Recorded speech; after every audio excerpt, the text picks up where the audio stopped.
നമുക്ക് ദൃശ്യങ്ങളിൽ കാണാം കേന്ദ്ര കമ്മിറ്റി അംഗം ഇ പി ജയരാജൻ, അതുപോലെ മുതിർന്ന നേതാവ് പി കരുണാകരൻ. നമുക്ക് കാണാം. ഇ പിയോടാണ് ചോദ്യം. പുതിയ ജനറൽ സെക്രട്ടറിയെ തെരഞ്ഞെടുക്കണം, ഒപ്പം തന്നെ പുതിയ PB അംഗങ്ങൾ. അതൊരു സമ്മേളനത്തിൻ്റെ നടപടിക്രമമാണ്. ആ നടപടിക്രമങ്ങളെല്ലാം അനുസരിച്ചുള്ള കാര്യങ്ങളൊക്കെ നടക്കും. അതിപ്പോൾ ഷെഡ്യൂൾ ചെയ്ത് കഴിഞ്ഞിട്ടുണ്ട്. ഇന്നലെ രാത്രി അങ്ങ് സമ്മേളനത്തിനിടയിൽ നിന്നും എമ്പുരാൻ കുടുംബസമേതം കാണാൻ പോയി. അത് ഒരു പ്രതിരോധമാണെന്നാണ് അങ്ങ് പറഞ്ഞത്. എങ്ങനെയാണ് അതിനെ? എമ്പുരാൻ സിനിമ ഞാൻ കണ്ടു. അത് സംബന്ധിച്ചുള്ള എൻ്റെ പ്രതികരണം ഞാൻ പിന്നീട് തയ്യാറാക്കി കൊടുത്തിരുന്നുണ്ട്. പി കരുണാകരൻ, പഴയ കേന്ദ്ര കമ്മിറ്റി അംഗം, പാർട്ടിയുടെ പാർലമെന്ററി നേതാവ് ഒരു കാലഘട്ടത്തിൽ. പി കരുണാകരൻ നമ്മളോടൊപ്പം ചേരുകയാണ്. കരുണാകരേട്ടാ, അങ്ങേക്ക് വികാരപരമാണ് നിരീക്ഷകനായി സമ്മേളനത്തിൽ പങ്കെടുക്കുക. വലിയ സന്തോഷമല്ലേ? എല്ലാ സമയത്തും പാർട്ടിയിൽ പങ്കെടുക്കാൻ പറ്റത്തില്ലല്ലോ. അപ്പോൾ ഇപ്പോൾ നിരീക്ഷകനായിട്ട് പങ്കെടുക്കാൻ പാർട്ടി അനുവദിച്ചിരിക്കുന്നു. അപ്പോൾ ഇതിൽ സന്തോഷത്തോടുകൂടി പങ്കെടുക്കും. Thank you. SKN സമ്മേളനത്തിൻ്റെ നടപടിക്രമങ്ങളിലേക്ക് കടക്കാൻ ഇനി ഏതാനും മിനിറ്റുകൾ മാത്രമാണ് ബാക്കിയുള്ളത്. നമുക്ക് ദൃശ്യങ്ങളിൽ കാണാം മുതിർന്ന നേതാക്കളെല്ലാം. വി ജോയി, അതുപോലെ തന്നെ ആലപ്പുഴ ജില്ലാ സെക്രട്ടറി, നമ്മുടെ സെക്രട്ടേറിയറ്റ് അംഗം സജി ചെറിയാൻ, സാംസ്കാരിക മന്ത്രി ഇവിടെയുണ്ട്. SKN സാംസ്കാരിക മന്ത്രിയോട് നമുക്ക് ചോദിക്കേണ്ടതുണ്ട്. പാർട്ടിയെ സംബന്ധിച്ചിടത്തോളം ജനറൽ സെക്രട്ടറി ഇല്ലാതെ നടക്കുന്ന ആദ്യത്തെ ഒരു പാർട്ടി കോൺഗ്രസ്, പാർട്ടി നേതൃനിരയിൽ മാറ്റങ്ങൾ ഉണ്ടാകുന്ന ഒരു പാർട്ടി കോൺഗ്രസ്, മധുരയിൽ പാർട്ടി ആവേശം പകരുന്ന ഒരു സമ്മേളനം, രാജ്യം ഉറ്റുനോക്കുന്ന സമ്മേളനമല്ലേ ഇത്? കാരണം രാജ്യത്തിൻ്റെ മതേതരത്വവും ജനാധിപത്യവും ചോദ്യം ചെയ്യപ്പെടുന്ന ഒരു ഘട്ടത്തിൽ ഒരു ബദൽ രാഷ്ട്രീയം ഇന്ത്യയുടെ മുമ്പിൽ അവതരിപ്പിക്കുന്ന ഒരു രാഷ്ട്രീയ പ്രസ്ഥാനം എന്ന നിലയിൽ ജനാധിപത്യവാദികളും മതേതരവാദികളും ഉറ്റുനോക്കുന്ന സമ്മേളനമാണ്. അതുപോലെ ചരിത്ര സംഭവമായിട്ട് 24-ാം പാർട്ടി കോൺഗ്രസ് മാറും. ഞങ്ങളുടെ പാർട്ടി നേതൃത്വമല്ലല്ലോ, അത് കൂട്ടായ നേതൃത്വമാണ്. അപ്പോൾ നേതൃത്വത്തെ സംബന്ധിച്ച് ആശങ്കയൊന്നുമില്ല. കൂട്ടായ ചർച്ചയിലൂടെ കൂട്ടായ നേതൃത്വം തന്നെ വളർന്നു വരും. എന്തായാലും ഒരു മഹത്തായ ഒരു ചരിത്ര സംഭവമായിട്ട് ഈ പാർട്ടി കോൺഗ്രസ് മാറും. SKN ഈ പാർട്ടി കോൺഗ്രസ് ചരിത്ര സംഭവമായി മാറുമെന്നുള്ളതാണ് എല്ലാ നേതാക്കളും പറയുന്നത്. രണ്ടർത്ഥത്തിലാണത്. ഒന്ന്, പാർട്ടിയിൽ പുതിയ നേതൃനിര തന്നെ വരുന്നു. മറ്റൊരു പ്രധാനപ്പെട്ട കാര്യം, ഈ പാർട്ടി എടുക്കുന്ന നിലപാട് രാജ്യം ഉറ്റുനോക്കുന്ന ഒരു കാലഘട്ടമാണ്. പ്രത്യേകിച്ചും ഈ ഒരു ഘട്ടത്തിൽ നമുക്ക് മന്ത്രി ശിവൻകുട്ടിയിലേക്ക് പോകേണ്ടതുണ്ട്. SKN മന്ത്രി ശിവൻകുട്ടി ഇവിടെയുണ്ട്. SKN നമുക്ക് മന്ത്രി ശിവൻകുട്ടിയിലേക്ക് നമുക്ക് പോകാം. ശിവൻകുട്ടി, ഏറ്റവും പ്രധാനപ്പെട്ട കാര്യം, ജനറൽ സെക്രട്ടറി ഇല്ലാത്ത സമയത്താണ് സമ്മേളനം നടക്കുന്നത്. രാജ്യം ഉറ്റുനോക്കുന്നത് ഈ പാർട്ടി കോൺഗ്രസിലെടുക്കുന്ന രാഷ്ട്രീയ നയരേഖയുമായി ബന്ധപ്പെട്ടാണ്. വർത്തമാന കാലഘട്ടത്തിൽ ഇന്ത്യൻ രാഷ്ട്രീയത്തിന് ഉതകുന്ന രൂപത്തിൽ ഉള്ള നയപരമായ തീരുമാനവും രാഷ്ട്രീയ പ്രമേയവും സമ്മേളനം പാസ്സാക്കും. മറ്റൊരു പ്രധാനപ്പെട്ട കാര്യം, യുവാക്കൾ നേതൃനിരയിലെ മാറ്റം, പ്രായപരിധി. വർത്തമാന കാലഘട്ടത്തിൽ രാജ്യത്ത് വന്നുകൊണ്ടിരിക്കുന്ന മാറ്റത്തിനനുസരിച്ച് എല്ലാ രംഗത്തും മാറ്റം പാർട്ടിയിലുണ്ടാവും. Thank you. SKN പാർട്ടിയിൽ നേതൃനിരയിൽ മാറ്റം. വിജയകുമാർ നമ്മളോടൊപ്പം ചേരുകയാണ്. M വിജയകുമാർ, സഖാവ് ഒരു സംസ്ഥാനത്തിന് പുറത്തെത്തുമ്പോൾ വേഷഭൂഷാദികളിലെല്ലാം മാറ്റമുണ്ട്. ഒരു ചെറുപ്പക്കാരനായിരിക്കും. ഞങ്ങളൊരു ഓൾ ഇന്ത്യ പാർട്ടിയല്ലേ. ആ പാർട്ടിയെ ശക്തിപ്പെടുത്തുക എന്നുള്ളതാണ് നമ്മുടെ ലക്ഷ്യം. ശക്തിപ്പെടുത്തുന്നതിന് വേഷവും ഒരു പ്രധാനമാണ്. കാരണം മുന്നിനേക്കാരും നല്ലത് പാൻ്റായാൽ പാർട്ടി കൂടുതൽ ശക്തിപ്പെടും. തിരുവനന്തപുരം ജില്ലാ സെക്രട്ടറി വി ജോയി നമ്മളോടൊപ്പം ചേരുകയാണ്. ജോയി MLA. സമ്മേളനം യഥാർത്ഥത്തിൽ പാർട്ടിയെ സംബന്ധിച്ചിടത്തോളം കൂടുതൽ കരുത്തും ശേഷിയും വർദ്ധിപ്പിക്കുന്ന തരത്തിലേക്കാണ് സമ്മേളനത്തിൻ്റെ കാര്യങ്ങളെല്ലാം പോകുന്നത്. എല്ലാ നല്ല കാര്യങ്ങളും കൃത്യമായി ചെയ്യുന്നതിന് വേണ്ടിയിട്ടുള്ള പ്രവർത്തനങ്ങൾ നടക്കുകയാണ്. Thank you. SKN KN Balagopal, ധനമന്ത്രി, കേന്ദ്ര കമ്മിറ്റി അംഗം സമ്മേളന നഗരിയിലേക്ക് എത്തിയിട്ടുണ്ട്. നമുക്ക് ഒന്ന് KN ബാലഗോപാലിലേക്ക് പോകണം. അദ്ദേഹം സാധാരണ ബൈറ്റ് തരാതെ പോകുന്ന ഒരാളാണ്. നമുക്ക് കാപ്പി പിടിച്ചു വരാം. അതിനു മുമ്പ് ഈ സമ്മേളനം എത്രമാത്രം നിർണായകം രാജ്യത്ത് വളരെ പ്രധാനപ്പെട്ട ഒരു സമ്മേളനമാണ്. ഇടതുപക്ഷത്തിൻ്റെ പ്രസക്തി, അതിന് രാഷ്ട്രീയ പ്രസക്തി വളരെ വലുതാണ്. ഇന്ത്യയിൽ എത്ര സ്റ്റേറ്റുകളിൽ എല്ലാം റെപ്രസെൻറ്റേഷൻ ഉണ്ട്. ഗവൺമെൻറ് ഉള്ളത് കേരളത്തിലാണ്. ബംഗാളും ത്രിപുരയും അടക്കമുള്ള ശക്തി കേന്ദ്രങ്ങൾ, തമിഴ്നാട് ഇത്രയും വിപുലമായി സംഘടിപ്പിക്കുന്ന കേന്ദ്രം, ഇതെല്ലാം ഉള്ള ഒരു പാർട്ടി എന്ന നിലയിൽ ആ പാർട്ടിയുടെ ശക്തി ഇന്ത്യൻ രാഷ്ട്രീയത്തിൽ വളരെ പ്രധാനമാണ്. ഇപ്പോൾ വഖഫ് പോലെയുള്ള കാര്യങ്ങൾ ചർച്ച ചെയ്യുന്നതിൽ, അല്ലെങ്കിൽ കേന്ദ്രത്തിൻ്റെ ധനകാര്യ നയങ്ങൾ, കേന്ദ്രത്തിൻ്റെ വർഗീയ നയങ്ങൾക്കെതിരായിട്ടുള്ള നിലപാട്, ഇതെല്ലാം ഏറ്റവും ശക്തമായി ഉയർത്തുന്നത് ഇടതുപക്ഷമാണ്. അപ്പോൾ ഇടതുപക്ഷത്തിൻ്റെ ഏറ്റവും കേന്ദ്രമായിട്ട് പ്രവർത്തിക്കുന്നത് CPIM ആണ്. അതുകൊണ്ട് തന്നെ CPIM-ൻ്റെ നയങ്ങൾക്ക് വളരെ പ്രാധാന്യമുണ്ട്. ഇടതുപക്ഷത്തിൻ്റെ രാഷ്ട്രീയത്തിന് വളരെ പ്രാധാന്യമുണ്ട്. Thank you. അങ്ങ് കാപ്പി കഴിച്ചു വരും. കെ.എൻ. ബാലഗോപാൽ പറയുന്നത് ഈ രാജ്യം ഉറ്റുനോക്കുന്ന തീരുമാനങ്ങളാണ് പാർട്ടി കോൺഗ്രസിൽ വരാൻ പോകുന്നത്. അതിൽ ഏറ്റവും പ്രധാനപ്പെട്ട കാര്യം പാർട്ടി എത്ര വലുത് എന്നുള്ളതല്ല. പാർട്ടിക്ക് എല്ലാ സംസ്ഥാനങ്ങളിലും പ്രാതിനിധ്യമുണ്ട്. പക്ഷേ ഭരണമുള്ളത് കേരളത്തിൽ മാത്രമാണ്. പക്ഷേ രാജ്യം ഉറ്റുനോക്കുന്ന തീരുമാനമാണ് പാർട്ടി കോൺഗ്രസിൽ ഉണ്ടാകാൻ പോകുന്നത്. അത് കേന്ദ്ര സർക്കാരിൻ്റെ ധനകാര്യ നിലപാടിൽ, ഒപ്പം തന്നെ വർഗീയതയ്ക്കെതിരെ, RSS വർഗീയതയ്ക്കെതിരെ, ഇത്തരം കാര്യങ്ങളിലെല്ലാം ശക്തമായ നിലപാടെടുക്കുകയാണ്. നമുക്ക് പി ജയരാജൻ, സംസ്ഥാന കമ്മിറ്റി അംഗം, മുതിർന്ന നേതാവ് നമ്മളോടൊപ്പം ചേരുകയാണ്. ഈ രാജ്യം ഉറ്റുനോക്കുന്ന ഒരു പാർട്ടി കോൺഗ്രസ്, വർഗീയതയ്ക്കെതിരായ, കേന്ദ്രത്തിൻ്റെ ധനകാര്യ നിലപാടിനെതിരായ തീരുമാനങ്ങൾ എടുക്കേണ്ട പാർട്ടി കോൺഗ്രസ്. തീർച്ചയായും ഇന്നത്തെ വർത്തമാനകാല ഇന്ത്യയിൽ വളരെ പ്രാധാന്യമുള്ള ഒന്നാണ് CPM-ൻ്റെ 24-ാം പാർട്ടി കോൺഗ്രസ്. രാജ്യത്തെ ഏറ്റവും വലിയ വിപത്തായിട്ടാണ് ഹിന്ദുത്വ തീവ്രവാദം വളർന്നു വന്നിട്ടുള്ളത്. കേരളക്കരയിൽ പോലും അതിൻ്റെ ദുസ്വാധീനം വളരെ വ്യക്തമാണ്. നമ്മളെല്ലാം ഇപ്പോൾ ചർച്ച ചെയ്യപ്പെട്ടുകൊണ്ടിരിക്കുന്ന ഒരു വിഷയമാണ് എമ്പുരാൻ എന്ന സിനിമക്കെതിരായിട്ട് സംഘപരിവാരം ഉയർത്തിയിട്ടുള്ള ആക്രോശങ്ങളും വെല്ലുവിളികളും. ആ ഭീഷണി പ്രയോഗങ്ങൾക്കെതിരായിട്ട് രാജ്യമെമ്പാടുമുള്ള ഒരു ഉയർത്തെഴുന്നേൽപ്പാണ് നമ്മൾ കാണുന്നത്.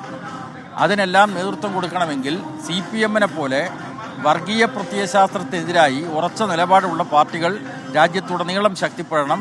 അത്തരം പ്രധാനപ്പെട്ട വിഷയങ്ങളാണ് 24-ാം പാർട്ടി കോൺഗ്രസ് ചർച്ച ചെയ്യാൻ വേണ്ടി പോകുന്നത്.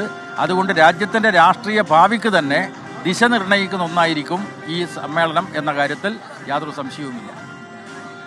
Thank you. SKN P Jayarajan വളരെ കൃത്യമായി പറയുന്നത് രാജ്യത്തെ വർഗീയതയ്ക്കെതിരായ തീരുമാനങ്ങൾ എടുക്കുന്ന, ശക്തമായ നിലപാടെടുക്കുന്ന ഒരു സമ്മേളനം, അതാണ് പാർട്ടി കോൺഗ്രസ്. ആ നിലയിലാണ് പാർട്ടി കോൺഗ്രസിനെ അടയാളപ്പെടുത്തുന്നത് എന്നുള്ളതാണ്. നമുക്ക് മറ്റ് നേതാക്കളിലേക്ക് നമുക്ക് പോകേണ്ടതുണ്ട്. നമുക്ക് CPM സംസ്ഥാന കമ്മിറ്റി അംഗം പി ശശി ഇവിടെയുണ്ട്. പി ശശിയുടെ നമ്മൾ പ്രതികരണം ചോദിക്കാം. രാജ്യമുറ്റു നോക്കുന്ന ഒരു പാർട്ടി കോൺഗ്രസ്, രാജ്യത്തെ വർഗീയതയ്ക്കെതിരായ ധനകാര്യ നിലപാടിനെതിരെ തീരുമാനമെടുക്കേണ്ട പാർട്ടി കോൺഗ്രസ് എത്രമാത്രം നിർണായകമാണ്? ഇന്ത്യയുടെ രാഷ്ട്രീയ ചരിത്രത്തിലെ ഏറ്റവും പ്രധാനപ്പെട്ട തീരുമാനങ്ങൾ കൈക്കൊള്ളുന്ന ഒരു പാർട്ടി കോൺഗ്രസ്സാണ് മധുരയിൽ നടക്കാൻ വേണ്ടി പോകുന്നത്. ഒരു ഭാഗത്ത് RSS നിയന്ത്രിക്കുന്ന BJP-യുടെ ഗവൺമെൻറ് രാജ്യത്ത് മതനിരപേക്ഷത തകർക്കുകയാണ്. മറുഭാഗത്ത് പാവപ്പെട്ട ജനങ്ങളുടെയും സാധാരണക്കാരുടെയും ജീവിതം തകർക്കുന്ന സാമ്പത്തിക നയം നടപ്പിലാക്കുകയാണ്. ഇത് രണ്ടിനുമെതിരായി രാജ്യത്തെ സാധാരണ ജനങ്ങളുടെ ജീവിതം ഉയർത്തിപ്പിടിക്കുന്നതിന് വേണ്ടിയുള്ള ശക്തമായ പോരാട്ടങ്ങൾക്ക് തീരുമാനിക്കുന്ന ഒരു പാർട്ടി കോൺഗ്രസ് ആയിരിക്കും മധുരയിൽ നടക്കുന്നത്. Thank you. SKN P Sasi വളരെ കൃത്യമായി പറഞ്ഞത് രാജ്യത്തെ സാധാരണ ജനങ്ങളുടെ പ്രശ്നങ്ങളിലേക്ക് വെളിച്ചം വീശുന്ന ഒരു സമ്മേളനമായിരിക്കും.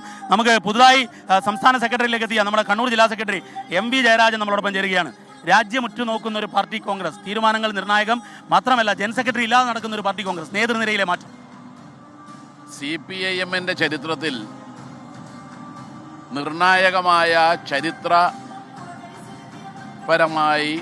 മുന്നേറ്റമുണ്ടാക്കാൻ കഴിയുന്ന ഒരു പാർട്ടി കോൺഗ്രസ് ആയിരിക്കും മധുരയിൽ നടക്കുന്ന 24-ാം പാർട്ടി കോൺഗ്രസ്. ഈ പാർട്ടി കോൺഗ്രസിൻ്റെ തീരുമാനങ്ങൾ രാഷ്ട്രീയമായും സംഘടനാപരമായും ഇന്ത്യയിലെ തൊഴിലാളി വർഗ പ്രസ്ഥാനങ്ങൾക്കും അധ്വാനിക്കുന്ന ജനവിഭാഗങ്ങൾക്ക് കരുത്തേകുന്നതായിരിക്കും. മാത്രമല്ല മധുര ചുവന്നു തുടുക്കുന്നതായിട്ടാണ് കണ്ടത്. 1953 അവിഭക്ത കമ്മ്യൂണിസ്റ്റ് പാർട്ടിയുടെ ആദ്യ പാർട്ടി കോൺഗ്രസ്സായി അറിയപ്പെടുന്ന തമിഴ്നാട്ടിലെ കോൺഗ്രസ്, 3-ാം പാർട്ടി കോൺഗ്രസ് ഇവിടെ സംഘടിപ്പിച്ചതെങ്കിൽ അതിനേക്കാൾ ഒരുപാട് കാതം മുമ്പിലെത്തി എന്ന് തെളിയിക്കുന്നതാണ് മധുര പാർലമെൻറ്റ് മണ്ഡലം CPIM-ന്റെ നേതാവ് സു വെങ്കടേശൻ തിരഞ്ഞെടുക്കപ്പെട്ടതും. മധുരയെമ്പാടും മലയാളികൾ നിരവധിയുള്ള ഒരു പ്രദേശമാണ് ഇവിടെ. ഞങ്ങൾ വന്നപ്പോൾ കാണാൻ കഴിഞ്ഞത് എല്ലാവരെയും ആവേശം കൊള്ളിക്കും വിധത്തിൽ അടിസ്ഥാന ജനവിഭാഗങ്ങളെ പാർട്ടി കോൺഗ്രസിൻ്റെ വിജയത്തിനു വേണ്ടി അണിനിരത്താൻ പാർട്ടിക്ക് കഴിഞ്ഞു. അതാണ് ഈ പാർട്ടി കോൺഗ്രസിൻ്റെ മറ്റൊരു സവിശേഷത. SKN ദൃശ്യങ്ങളിൽ നമുക്ക് കാണാം. A. Pradeep Kumar, P. Mohanan master, മുതിർന്ന നേതാക്കളെല്ലാം തന്നെ കാണാം. നമുക്ക് KK ലതിക, സംസ്ഥാന കമ്മിറ്റി അംഗം. വനിതകളുടെ പ്രാതിനിധ്യം പാർട്ടി കോൺഗ്രസിൽ എടുത്തു പറയേണ്ടതാണ്. വലിയ രീതിയിലുള്ള വനിതാ പ്രാതിനിധ്യമുണ്ട്. സംസ്ഥാന കമ്മിറ്റി അംഗം KK ലതിക, പാർട്ടി കോൺഗ്രസ് എത്രമാത്രം ആവേശം പകരുന്നു, തുടങ്ങാൻ പോവുകയാണ്? പാർട്ടി കോൺഗ്രസ് ഏറെ ആവേശം ഉണ്ടാക്കുന്നതാണ് ഏതൊരു കമ്മ്യൂണിസ്റ്റുകാരെ സംബന്ധിച്ചിടത്തോളം. സമ്മേളനം ആരംഭിക്കാൻ പോവുകയാണ്. പാർട്ടി എടുക്കുന്ന നയങ്ങൾ തീരുമാനിക്കുകയും കോൺഗ്രസ് ഇവിടെ മധുരയിൽ വെച്ച് നടക്കുമ്പോൾ മധുരയാകെ ചുവന്നും മധുരയിൽ പലപ്പോഴും നമ്മളറിയാത്ത ഒരുപാട് കാര്യങ്ങൾ നിങ്ങൾ മാധ്യമങ്ങൾ നമുക്ക് നൽകുന്നുണ്ട്. ഇവിടെ പല ഗ്രാമങ്ങളിലും കമ്മ്യൂണിസ്റ്റ് ഗ്രാമങ്ങളുണ്ട്. നമുക്ക് വൈകാരികമായ എല്ലാറ്റിനോടും ഇവർ പ്രതികരിക്കുന്നതാണ് കാണുന്നത്. ഇടപെടുകയാണ്. വനിതകളുടെ പ്രാതിനിധ്യം പാർട്ടിയിൽ എപ്പോഴും ചർച്ച ചെയ്യുന്നതാണ്. ലോക്കൽ സെക്രട്ടറി വരെ വനിതകളായി കഴിഞ്ഞു, അതിന് മുകളിലേക്കായിട്ടില്ല. ഏരിയ സെക്രട്ടറി ഉണ്ടല്ലോ ഇവിടെ, സെക്രട്ടറി വരെ അത്യാവശ്യം ഏരിയ സെക്രട്ടറി ഉണ്ട്. പക്ഷെ അതൊക്കെ തൃപ്തിയായിട്ടാണോ എന്ന് ചോദിച്ചാൽ അല്ല. നമുക്ക് 50% ജനസംഖ്യയുള്ള അടുത്തേക്ക് സ്ത്രീകളെ ഇനിയും പാർട്ടി മെമ്പർഷിപ്പിലേക്കും അതുപോലെ തന്നെ ലീഡർഷിപ്പിലേക്കും കൊണ്ടുവരേണ്ടതായിട്ടുണ്ട്. അതിലൂന്നിയുള്ള നല്ല പ്രവർത്തനങ്ങൾ നടക്കുന്നുണ്ട്. സ്ത്രീകളെ സമൂഹത്തിൽ ഉയർത്തിക്കൊണ്ടുവരാൻ ഏറ്റവും വലിയ പ്രവർത്തനം നടത്തിയ പാർട്ടിയാണ്. കാരണം പാർട്ടി തീരുമാനത്തിൻ്റെ ഭാഗമായിട്ടാണ് കുടുംബശ്രീ രൂപം കൊണ്ടതും അതിൻ്റെ ഭാഗമായി പൊതു ഇടങ്ങളിലേക്ക് സ്ത്രീകൾ ഇത്ര മാത്രം വന്നതും അതുപോലെ 50% മേലെ സ്ത്രീകൾ ജനാധിപത്യ തദ്ദേശ സ്വയംഭരണ സ്ഥാപനങ്ങൾ മുതലുള്ളത്. ഇത് ഏതായാലും വരും കാലങ്ങളിൽ അർഹമായ പ്രാതിനിധ്യം ഉണ്ടാകുന്നിടത്തേക്ക് പാർട്ടി ഒന്നാകെ ഉണ്ടാകും എന്നുള്ളതാണ് ഞങ്ങളുടെ ധാരണ. SKN ഈ ചെറുപ്പക്കാരുടെ യുവാക്കളുടെ പ്രാതിനിധ്യം പാർട്ടിയിൽ വലിയ തോതിൽ വരികയാണ്. ഈ ഘട്ടത്തിൽ ഈ പാർട്ടി കോൺഗ്രസിൽ പങ്കെടുക്കുന്ന യുവ MLA സച്ചിൻ ദേവ് നമ്മളോടൊപ്പം ചേരുകയാണ്. പാർട്ടിയിൽ അടിമുടി യുവാക്കളാണ് കൂടുതൽ വന്നിരിക്കുന്നത്. അതിൽ ഏറ്റവും പ്രധാനപ്പെട്ട കാര്യം പാർട്ടി ബ്രാഞ്ച് സെക്രട്ടറി മുതൽ സംസ്ഥാന സെക്രട്ടേറിയറ്റ് വരെ യുവാക്കളുടെ പ്രാതിനിധ്യമുണ്ട്. അങ്ങ് ഒരു യുവജന പ്രതിനിധി എന്നുള്ള നിലയിലാണ് വരുന്നത്. യുവാക്കളുടെ വലിയ പ്രാതിനിധ്യമാണ് പാർട്ടിയിൽ ഉടനീളമുള്ളത്. ഏതായാലും ആ കാര്യത്തിൽ പാർട്ടി വളരെ ഗൗരവത്തോടു കൂടിയാണ് ഓരോ ഘട്ടത്തിലും തീരുമാനങ്ങൾ എടുക്കുന്നത്. കൂടുതൽ യുവജന പ്രാതിനിധ്യം പാർട്ടിയുടെ വിവിധ ചുമതലകളിൽ നിയോഗിക്കുന്നതിന് വേണ്ടി പാർട്ടി നന്നായി ശ്രമിക്കുന്നുണ്ട്. പാർട്ടി കോൺഗ്രസ് തീർച്ചയായും യുവാക്കളെ സംബന്ധിച്ച് മാത്രമല്ല, ഇന്ത്യയിലെ എല്ലാ വിഭാഗം വരുന്ന ജനങ്ങളെ സംബന്ധിച്ചും തൊഴിലാളി വർഗത്തിൻ്റെ രാഷ്ട്രീയം ഉയർത്തിപ്പിടിക്കുന്ന എല്ലാവരുടെയും ആവേശമായി എന്നും പാർട്ടി കോൺഗ്രസ് എല്ലാവരുടെയും മനസ്സിലുണ്ട്. Thank you. SKN നമുക്ക് ശ്യാമല ടീച്ചറുടെ അടുത്തേക്ക് ഒന്ന് പോകേണ്ടതുണ്ട്. നമ്മുടെ MV ഗോവിന്ദൻ മാസ്റ്ററുടെ ഭാര്യയാണ്. മഹിളാ അസോസിയേഷൻ്റെ പ്രധാന നേതാവാണ് ശ്യാമല ടീച്ചർ. ഈ വനിതാ പ്രാതിനിധ്യം പൊതുവെ പാർട്ടിയിൽ ഇപ്പോൾ വർദ്ധിച്ചു വരുന്നൊരു കാലഘട്ടം. ഈ പാർട്ടി കോൺഗ്രസ് വനിതകൾക്ക് എത്രമാത്രം നിർണായകം? എന്തായാലും മാറ്റം വരുന്ന വിചാരിക്കുന്നത്. പാർട്ടി കോൺഗ്രസിൽ വനിതകളുടെ പ്രാതിനിധ്യം പൊതുവിൽ കൂടുതലാണ്. കൂടും. പ്രാതിനിധ്യം കൂടിക്കൊണ്ടേ വരുന്നുണ്ട്, ഇനിയും കൂടും. നമുക്ക് സുകന്യ ടീച്ചറുടെ അടുത്ത് കൂടി ഒന്ന് പോകേണ്ടതുണ്ട്. സുകന്യ ടീച്ചർ കണ്ണൂരിൽ നിന്നുള്ള സെക്രട്ടേറിയറ്റ് മെമ്പറാണ്, പാർട്ടി കോൺഗ്രസ് പ്രതിനിധിയാണ്. വനിതകൾ പൊതുവെ നിങ്ങൾ മഹിളാ അസോസിയേഷൻകാർ കൂടുതൽ സമ്മേളനത്തിൽ കാണുന്നുണ്ട്. തീർച്ചയായിട്ടും വനിതാ പ്രാതിനിധ്യം വർദ്ധിച്ചു വരുന്നുണ്ട്. അത് വളരെ മെച്ചപ്പെട്ട ഒന്നാണ്. പാർട്ടി അംഗത്വത്തിലും മറ്റെല്ലാ സമ്മേളനങ്ങളിലും എല്ലാം മെച്ചപ്പെട്ടു വരുന്നുണ്ട്. ഇനിയും മെച്ചപ്പെടേണ്ടതുണ്ട്. നേതൃനിരയിലേക്കും വനിതകളുടെ കൂടുതൽ പ്രാതിനിധ്യം തീർച്ചയായും അത് അതിൻ്റെ ആനുപാതികമായി ഉണ്ടാവുമെന്ന് തന്നെയാണ് ഞങ്ങൾ കരുതുന്നത്.